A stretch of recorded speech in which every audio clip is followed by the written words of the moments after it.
Hello everyone. There are a number of liturgical practices that have disappeared from use over the decades. One of the practices was that the priest faced the same direction as the people while celebrating Holy Mass. But with the introduction of the Tridentine or Roman Rite Mass in the early 1970s, the priest is required to face the people. Although the change has had many positive effects, there has also been a significant negative impact on our faith. I would like to point out two effects of the change. 1. More often during Holy Mass, we appear to be engaged in a conversation about God rather than in the worship of God. 2. The altar and the cross above it seem to have lost much of their significance because the change has placed an inordinate importance on the personality of the celebrant of the Holy Mass. We easily forget that the sacrifice of Jesus on the cross is the focal point of salvation and of the liturgical action. Today, as we celebrate the feast of the Exaltation of the cross, I invite all of you to look at the cross or crucifix in the church. What does the cross mean to you? For Jews, the cross was the symbol of oppression and death because the ancient Romans used to execute most of their criminals by hanging them on a cross. But the cross took a new meaning after the death of Jesus on it. Today, the cross is the most familiar and widely recognized symbol of the Christian faith. It is loved and respected by millions of people.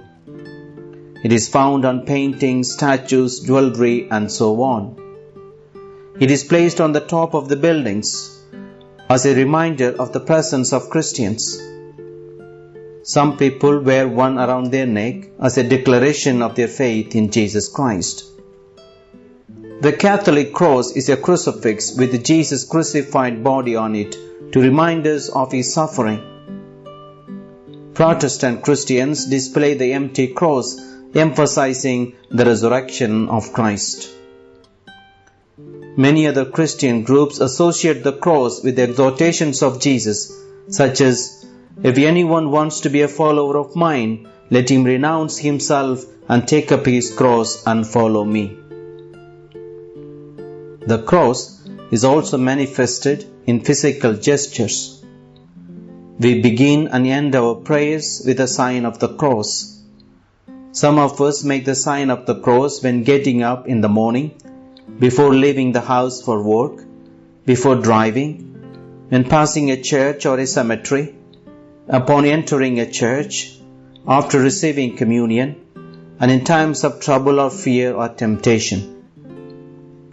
Just before the reading of the Gospel at Holy Mass, we trace 3 small crosses with the right thumb, one on the forehead, one on the lips, and one on the heart. Another sign is the large sign made by bishops and priests when blessing persons or religious objects.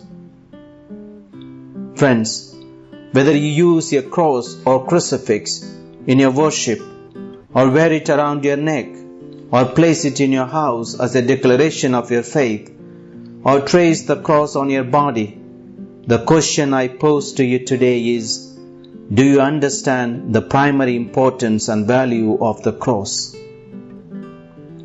In this world, many people despise the cross of Jesus Christ. They think the message of the cross is foolishness. This is because the cross is just seen as a stark reminder of betrayal, denial, humiliation, pain, suffering, loneliness, sin, guilt, and shame. However, the same cross is precious.